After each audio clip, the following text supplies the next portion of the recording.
So we have the Kingdom of Yugoslavia. Jump forward to the 25th of March 1941, and some history had been happening. The government of the Kingdom of Yugoslavia, or rather the royal family, decided to sign up for the Tripartite Pact, which of course was the pact, fairly ineffective document, didn't really mean much, but it was the pact unifying Nazi Germany, Fascist Italy, and Imperial Japan into one axis of evil. It didn't really mean much, but a bunch of other loser countries also signed on, and Yugoslavia, the Kingdom of Yugoslavia, was one of them. This did not go down well with the people of Yugoslavia. And indeed, on the 27th of March 1941, 2 days later, and not for the first time in history, there were enormous protests across the country, particularly in Belgrade. Thousands and thousands of people turning out to say that they were sick of their government's bullshit. And this is a recurring theme of mass protests reversing political action in the country. Anyway, huge protests across Belgrade. Protesters were using slogans that admittedly are catchier in Serbo-Croat, like better the war than the pact, better the grave than a slave, and this. I mean, the Allies, for example, Winston Churchill said that Yugoslavia had found its soul. There was a coup. There was a coup d'état. Paul was deposed, and Peter was brought in.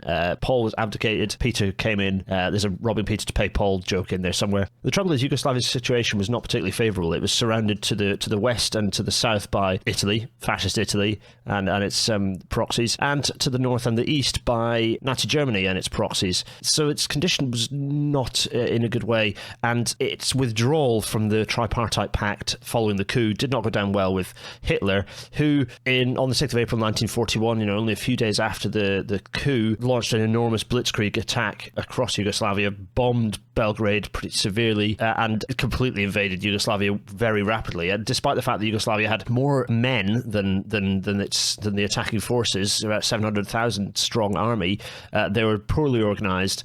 Communication was very poor, logistics was poor, they were poorly equipped, and pretty rapidly Yugoslavia fell and was sort of split apart by the majority taken over by Nazi Germany. Fascist Italy took the southern section, Hungary and Bulgaria also gobbling bits up. It was then sort of split into client states, so you had particularly notable and relevant to today's politics is the client state of kind of Croatia, which was really a kind of a fascist Nazi German puppet state.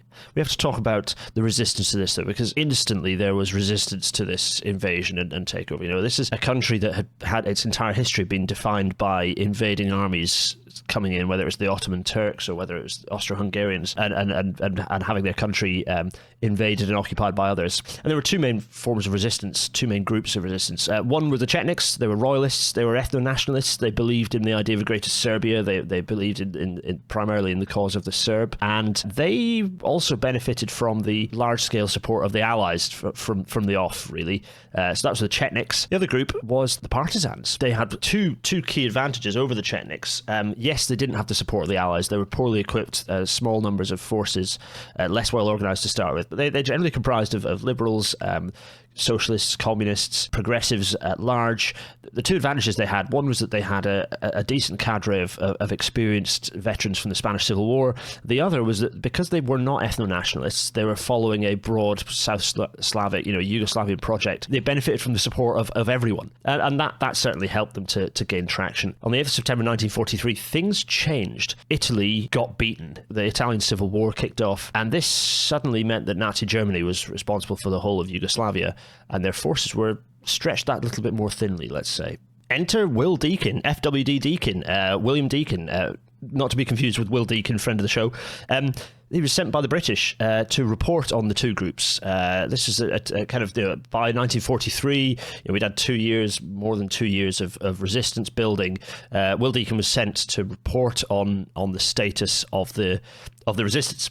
Now, Deakin arrived in Yugoslavia in the midst of an enormous German Operation Schwarz, which was yet another anti-partisan offensive that the Germans were enacting, aimed chiefly at the partisans, but also the Chetniks. And his various reports contained kind of two important observations. The first, here they are, here are the partisans at work. Tito in all three pictures. Hello, Tito. Spot the Tito. The first was that the partisans were pretty effective fighters and had been putting up very stiff resistance and really grinding Nazi German resources, but that they had, as a result, suffered significant casualties and really were reaching the point where they required support. The second of the observations that he made, and these would be later backed up by British Ultra intercepts, the code cracking, Bletchley code cracking intercepts, and other kind of intelligence at the time, it was that the Chetniks were collaborating. They're collaborating with the fascist Italians, or had been, and then with the Germans as well, and also taking lots of photos to capture that as evidence for the future. Marvelous.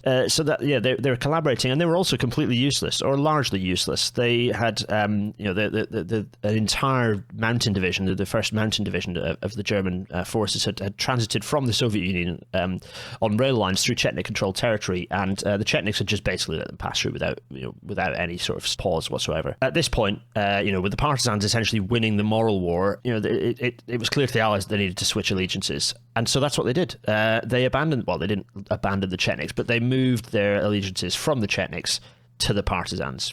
That same month, Churchill parachuted in an envoy to serve as a permanent formal liaison to the partisans, and the partisans got all kind of basically most of the support from that point. They also formally recognised the AVNOY, the anti-fascist, yes, because the partisans were Antifa, the Anti-Fascist Council for the National Liberation of Yugoslavia, which is basically the de facto government, and indeed.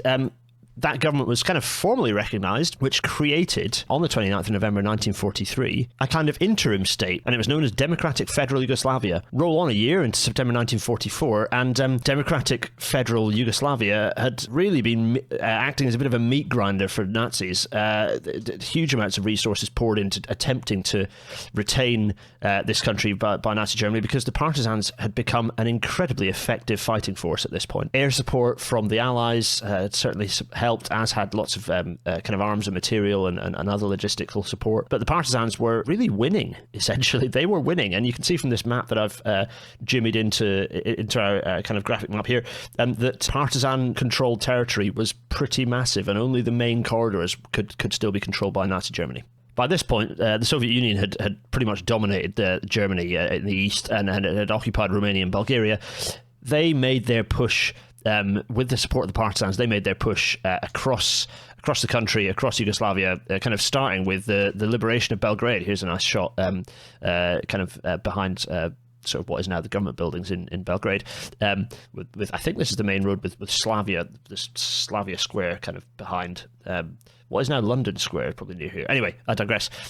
It's you can see pretty vicious fighting that had occurred, and this began an enormous withdrawal of Nazi German forces out of Yugoslavia. They were kind of essentially running for their lives at this point.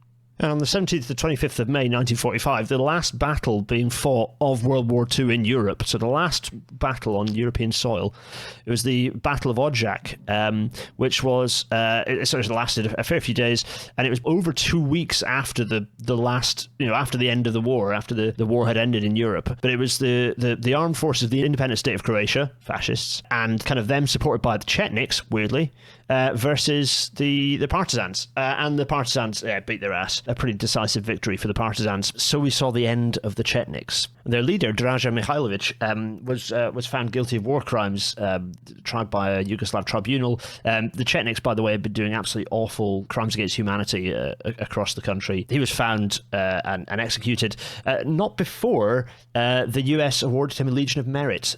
But there we go. Longtime leader of the partisans, Josip Broz Tito here, our boy, stood next to Churchill in a spectacular fit. I mean, good grief, Churchill, what? Just all white. Quite something. Anyway, Tito, very much now president of Democratic Federal Yugoslavia, and his partisans and his partisan leadership then were able to, on the 29th of November 1945, 2 years after the formation of their nascent state, create the Socialist Federal Republic of Yugoslavia.